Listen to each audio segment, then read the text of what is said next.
The coffee had gone cold in my hand before I noticed. I was standing at my kitchen window on a Tuesday morning, no holiday, no birthday, watching 3 cars pull into my driveway, one after another. Denise first, then Mark, then Julie. My children, walking up my front path together for the first time since their father's funeral. They thought they were about to stop me from ruining my life. What they did not know was that the ticket was bought, the papers signed, and I had already said goodbye to that house in my mind months before they knocked. I did not move from the window right away. I watched Denise reach the porch first, the way she always does, like she's still the one in charge of getting everyone lined up for a school photo. Mark was behind her, hands in his jacket pockets, jaw already set, and Julie hung back a little, the way she does, when she's already decided she's going to cry and is trying to put it off as long as possible. I set my mug down in the sink, I smoothed my blouse, and I opened the door before they could knock, because I did not want them to think, for 1 second, that I was afraid of them. "We need to talk, Mom," Denise said, and I remember thinking, of course we do. I had been waiting for this conversation for the better part of a year, and here it finally was, standing on my welcome mat in 3 different coats. A year before that morning, I had not even said the word Philippines out loud to another living soul. I want you to understand who I was before any of this started, because I think it matters. I had spent my whole life being the one who took care of everyone else. 35 years as a school nurse, patching up scraped knees and broken hearts and the occasional broken arm, going home every night to patch up my own family too. Before that, my mother, in the last hard years when she couldn't be alone anymore. After that, my husband Richard, who taught shop class for 30 years and could fix anything except his own heart, which gave out on me 6 years ago on an ordinary Thursday while he was refilling the bird feeder. I do not tell you that to make you feel sorry for me. I tell you that because it explains something about what happened later. When you spend that many years being the capable one, the steady one, the one everybody calls when something goes wrong, people start to think that is all you are, not a woman, a function, the one who takes care of things. And somewhere in there, without meaning to, I had let that happen to myself too. For a long while after Richard died, I told myself I was fine, and mostly I was. I had my garden, I had my bridge club on Thursdays. I had Denise checking in on me more than I probably needed, which I let her do because I understood, even then, that it was her way of grieving her father by making sure she did not lose her mother too. I was not unhappy, but I was small. I had gotten used to living a life sized for other people's comfort, one polite year at a time, and I had stopped noticing I was doing it. The spark, if you want to call it that, came from 2 directions at once. The first was my friend Carol Meyer. Not to be confused with me, we always laughed about sharing a name, who had a stroke at 69. She survived it. But when I visited her in that rehabilitation place, watching her relearn how to hold a fork, something in me went very quiet and very clear. I remember thinking, in words almost exactly like this, I do not know how much time I actually have left, and I have been living like I have all of it. The second was Rosa. Rosa had lived 4 houses down from me for 20 years before her husband passed, and 2 years ago she packed up and moved to a small city outside Cebu, in the Philippines, to be near a community of other retirees and a cousin she had grown close to again. Everyone at Bridge Club clucked about it at the time. Brave, they said, in the tone people use when they mean reckless. I did not think it was reckless. I thought about it more than I let on. Rosa started sending me pictures, not vacation pictures, ordinary ones. Her sitting on a little concrete porch with a cup of coffee, a neighbor's kids playing in the road, a market stall with more fruit than I had words for. She looked lighter in every single one. Not younger exactly, lighter. Like she had set something down that she'd been carrying so long she forgot it had weight. I did not decide anything that week. That is the part people get wrong about a decision like this. It is not one lightning bolt. It is 100 small ones. I started reading, quietly, late at night, after everyone had gone to bed in their own houses, and I was alone in mine. I found out there is a long-term retiree visa program that a lot of Americans look into when they want to stay in the Philippines longer term, the kind that requires some paperwork and a bank deposit and proof you can support yourself. I am not an immigration attorney, and I want to say that plainly, because I think it matters. Anyone thinking about something like this should talk to the embassy or a real attorney, not take my word for it, and not take some stranger's word for it either. But I learned enough to know it was possible. Not easy, possible. I read that a lot of retirees who make that move say the cost of living can be a good deal lower than what they were used to here, especially with housing and everyday expenses, though of course it depends on where you live and how you live once you're there. I read that English is spoken widely, which mattered to me more than I expected it to, Because I am 68 years old and I did not relish the idea of starting over somewhere I could not understand the person selling me vegetables. I read about the warmth of the culture, the sense of community, and I thought about the porch photo Rosa sent me and the light in it. I took a trip, 2 weeks, in the spring, and I told my children it was a trip to visit Rosa, which was true. It just was not the whole truth. I stayed with Rosa in her little house near a road that smelled like the ocean even when you could not see it yet. I met her neighbors, who brought me food before I had even finished unpacking, the way you would for family, not for a stranger renting a room. I met a woman named Nina who ran a small store and remembered my name by the second day. I sat on Rosa's porch in the evenings and felt something I had not felt in longer than I wanted to admit. Not excitement, exactly. Room. I felt like I had room again. I came home and I did not say anything to my children right away. I want to be honest about that because I think honesty is the whole point of telling you this. I was not hiding it to deceive anybody. I was not ready to defend it yet, not even to myself some days, and I knew the moment I said the word out loud to Denise, I would be defending it whether I wanted to or not. So for months, quietly, I built the plan instead of announcing it. I talked to Rosa about a small condominium near her, a modest place, nothing extravagant, on a lease with an option to buy after a year if it suited me. I looked into what health coverage I would need and what it would cost to keep some coverage back here too, just in case. I started learning which neighborhood clinics Rosa trusted and which ones she didn't. I sold nothing yet. I signed nothing rash. I built it slowly, the way you build a fence around something you are not ready to show anyone, plank by plank, because you know the moment they see it, they are going to have opinions. By the time that Tuesday morning came, I had already applied for the retiree visa program. I had already put down the deposit on the condominium. I had a plane ticket in a folder in my desk drawer for a date 11 weeks out. The decision was not something I was still weighing when my children pulled into that driveway. The decision was already living in me, fully formed, the way a baby is fully a person long before anybody else can see it move. They sat at my kitchen table, the same table where I had cut up 1,000 sandwiches for their school lunches, and Denise started, because Denise always starts. Mom, we heard you bought property in the Philippines. Is that true? I did not lie. I told her it was true. You didn't say anything. You didn't ask us. You didn't even tell us you were thinking about it.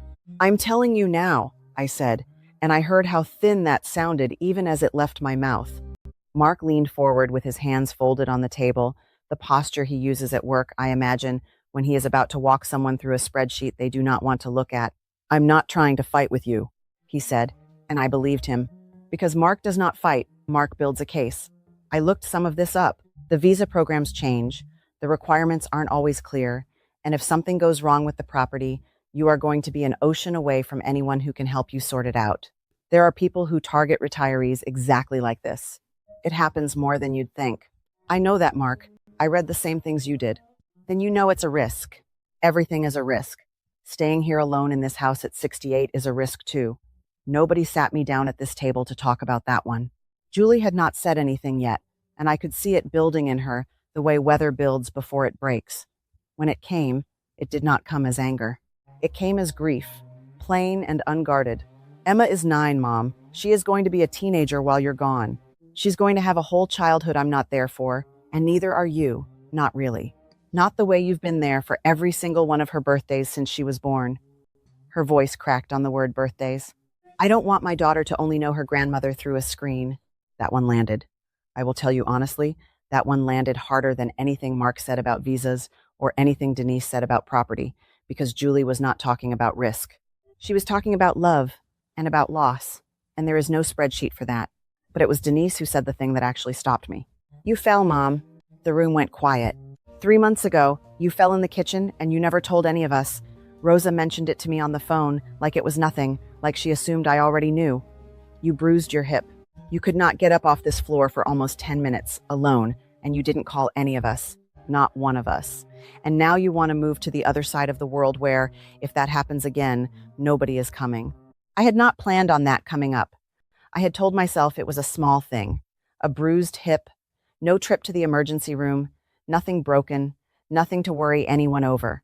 I had folded it up small and put it away, the way I have put away 100 small aches over the years, so nobody would fuss. But hearing Denise say it out loud, in that kitchen, in front of her brother and her sister, I understood for the first time that I had not protected them from worry. I had just kept them from the truth. And those are not the same thing, no matter how much I wanted them to be. I was not angry sitting there. I want to be honest about that too, because it would be easier to tell you I was angry, that I was defiant, that I stood up and delivered some speech that shut the whole argument down. That is not what happened. What happened is I sat very still, and I felt something crack open in my chest, and for a moment I did not know if it was going to crack toward giving in or toward holding firmer than I ever had. Here is the part I still think about. I thought about my mother in the last years, when we took the car keys away, when we moved her into a smaller and smaller version of her own life, because we were scared, because we loved her, because it felt safer that way to us. Even if I never once asked her if it felt safer to her, I remembered the look on her face the day I told her she could not drive to her own sister's house anymore. It was not anger, it was grief. The particular grief of being managed by people who love you. I did not want that look on my own face for the next 20 years. I did not want my children to spend their 30s and 40s managing me the way I had managed my mother, out of love, out of fear, without ever once really asking. I was not angry at my children in that kitchen. I want to say that clearly. I was tired. Tired of being told what I could handle by people who had never once asked me what I actually wanted, not because they were cruel, but because it had never occurred to them to ask. It had never occurred to me to make them ask either. That was on me too. So I told them the truth. All of it. This time, no folding anything up small. You're right that I fell, I said to Denise. You're right that I should have told you, and I am sorry I didn't. That was not me protecting you. That was me protecting myself from exactly this conversation, and that wasn't fair to any of us. I let that sit a second. But I am still going. The ticket is bought. The deposit is down. I am not asking your permission, because I don't think I need it, but I am not going to hide anything else from you either. I'll set up calls every week. I'll give you Rosa's number and a doctor's number the day I land. If any of you want to come see it with your own eyes before you decide what to think of it, I will pay for the flight myself. That's not the point, Mom, Denise said, and her voice was shaking now too. The point is you decided this without us. I decided this life is mine, I said. I raised the three of you to go out and build lives of your own, and you did, and I was proud of every single one of those decisions, even the ones I was scared of. I am asking you to let me do the same thing at the end of my life instead of the beginning of yours. I am not telling you this to be dramatic. I am telling you because it is true. Nobody clapped, nobody hugged me. Julie stood up so fast her chair scraped the floor, and she left without finishing her coffee, her eyes wet, not looking back at me from the door. Mark sat a while longer, quiet, his jaw tight, and then he said, I hope you know what you're doing, in a voice that was not cruel, just scared, and then he left too. Denise was the last one at the table. She looked at me a long moment, and she said, The fall changes things, Mom, whether you want it to or not. And then she left as well, and the house went very quiet. I sat in that kitchen a long time after they were gone. The coffee cups were still out. I did not clear them right away. I sat there wondering if I had just done something brave or something selfish, and I could not, for the life of me, tell the two apart in that moment. That night I did not sleep well. I want to tell you about that too, because I think it would be dishonest to leave it out. I lay in bed and I thought about the fall. I let myself really think about it this time, instead of folding it up small. I thought about being on that kitchen floor for those 10 minutes, the cold tile against my hip, wondering if I should call someone or just wait it out, and choosing to wait it out because I did not want to be a bother. I thought about that same floor, an ocean away, in a house where nobody knew my routine well enough to notice if I did not answer the phone by 9 in the morning. I did not see it coming. How lonely it is to be brave at 68. Everyone imagines that courage feels like standing tall. Nobody tells you it can also feel like lying awake at 3 in the morning, all alone, wondering if the people who love you might actually be right. I got up at some point and made tea I did not drink. I sat at that same table in the dark and I let myself imagine every worst thing my children had imagined for me, one by one, without arguing back. And when I was finished, when I had let every fear have its turn, I found that I still wanted to go. Not because the fears weren't real, they were real, but because I understood, sitting there in the dark, that a life with no risk in it at all is not actually a safe life. It is just a small one, and I had already lived small for long enough. The weeks after that were quiet in a way that hurt more than the argument had. Julie did not call. Denise called once, briefly, mostly about logistics, her voice careful and a little cool, the way you talk to someone you are still deciding how to feel about. Mark surprised me. About 3 weeks in, he called on a Sunday evening, and instead of arguing, he asked questions. Real ones. What visa category had I actually applied under? What the deposit requirements looked like. Whether the property had a clear title, whether I'd had it checked by anyone independent, whether Rosa's community had dealt with this developer before. He had clearly spent hours reading about the same things I had read about, not to catch me in a mistake, but because that is how Mark shows love. He processes his fear into research, and then he hands you the research like a gift. By the end of that call, he said, "I still think it's a big risk, Mom, but it sounds like you did your homework. I wasn't sure you had." And I understood, hearing that some of what looked like control from my children was really just fear that I hadn't taken this as seriously as they had. Once Mark saw that I had, some of the fear in him eased, even if it did not disappear. Denise came around slower, and in a different way. She never said she agreed with the decision, not outright, not for a long time. But about a month before I left, she showed up at my door on a Saturday with a folder of her own, emergency contact forms. A laminated card with Rosa's number, a local clinic's number, and the number of the American embassy, in case I ever needed it. "I'm not saying I'm okay with this," she told me, standing on that same porch where she'd stood the day of the intervention. "I'm saying, if you're going to do it, you're going to do it safely, and you're going to call me every week, and if you miss a call without telling me why, I am going to lose my mind." I told her that was fair. It was more than fair. It was, I think now, her way of loving me without giving up her worry, and I did not need her to give up her worry. I only needed her to stop trying to give up my choice instead. Julie was the hardest, and I do not say that to blame her. Julie's fear was never about logistics. It was about loss, plain and simple, and there is no laminated card that fixes that. She called twice in those last weeks. Short, polite calls, the kind you have with someone you love but are not ready to forgive yet. I did not push her. I had learned that much, at least, from watching my own mother be pushed. I let Julie have her distance, and I told her, every time we spoke, that I loved her, and that none of this changed how much I loved being her mother and Emma's grandmother. I meant it every time. I left on the date on that ticket in my drawer. 11 weeks after the morning, 3 cars pulled into my driveway. Denise drove me to the airport. She did not say much on the way, but she held my hand at the gate longer than she needed to, and when she finally let go, she said, "Call me the second you land." I don't care what time it is here. I promised her I would, and I did. It has been a year and a half now. I live in a small house near Rosa, close enough that I can walk to her porch most evenings if I want to. My days look different than they did back home, and I will tell you honestly, they also look smaller in some ways and much larger in others. I do not have the same garden. I have a smaller kitchen. But I have neighbors who know my name within a week of meeting me, who bring me food when I am not feeling well without being asked, who invite me to birthdays and to church gatherings, and to nothing in particular, just an evening on somebody's porch with the radio on. Nana, from the little store, still remembers exactly how I take my coffee. I call my children every week, just like I promised. Mark visited about 8 months in, and he walked around the whole property with his phone out, taking pictures, asking Rosa's neighbors questions in the friendly, careful way. He asks everything, and by the end of the trip, he told me, a little sheepishly, that he understood now why I had wanted this. Denise is planning her own visit for next spring. She has not stopped worrying, not fully, and I do not think she ever will, because that is simply who she is, and I have made a kind of peace with that. She still asks about my hip. I still tell her the truth about it, every time. Julie came around the slowest, and in the gentlest way I could have asked for. It was not me who did it in the end. It was Emma. On one of our video calls, Emma, who is 11 now, asked to see the ocean, so I carried the phone out onto the porch and turned the camera toward the water. She went quiet for a second, and then she said, "That's Grandma's ocean." Just like that, easy, like it had always been mine. Julie got very quiet on her end of the call.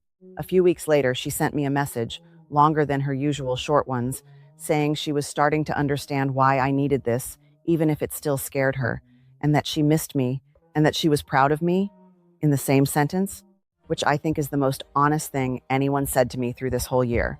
My friends back home, the ones from Bridge Club, from church, the ones I have known 30 years, mostly think I have lost my mind. A few of them still ask, gently, when I'm coming to my senses and coming home. I don't say much back except that I am home.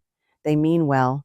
Most people who worry about you mean well, but there is a particular kind of quiet here that I did not know I was missing until I found it. My neighbors do not think I ruined anything. They just call me Carol, and they save me a seat. I think about that kitchen table sometimes, the morning 3 cars pulled into my driveway. I do not regret what I said that day.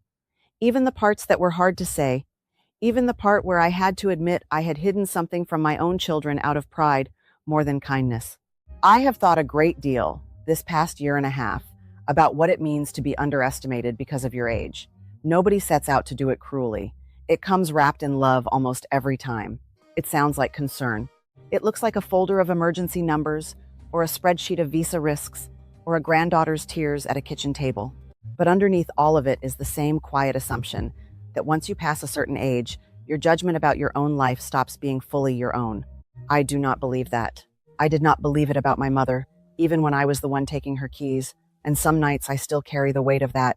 And I do not believe it about myself now, at 68, sitting on a porch that smells like salt water, further from my children than I have ever lived in my life, and closer to myself than I have been in a very long time.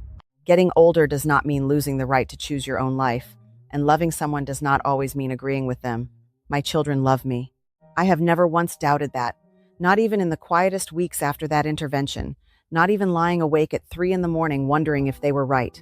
They were scared for me, because they love me, and I went anyway, because I love myself enough now to trust my own judgment, even when the people I love most cannot quite trust it with me yet. We are not perfect, my children and I. We do not agree on this, not fully, not even now. But we talk every week. We are still a family, just a family that had to learn a harder, more honest way of loving each other, one where love and agreement are allowed to be two different things. If you are sitting somewhere tonight wondering whether you are allowed to choose the rest of your life for yourself, even if the people who love you are afraid of what that choice means, I want you to know that fear on someone else's face is not proof that you are wrong. And if you are on the other side of this, a son or a daughter watching a parent make a choice that frightens you, I hope you will ask them what they actually want before you decide for them what they should be afraid of. I would love to hear from you, whichever side of this story feels familiar to you tonight. Tell me in the comments if you have ever been the one underestimated or the one who was frightened for someone you love. And if you want more stories like this one, stay a while. There are more of us out here than you think, quietly choosing our own lives, a little later than anyone expected.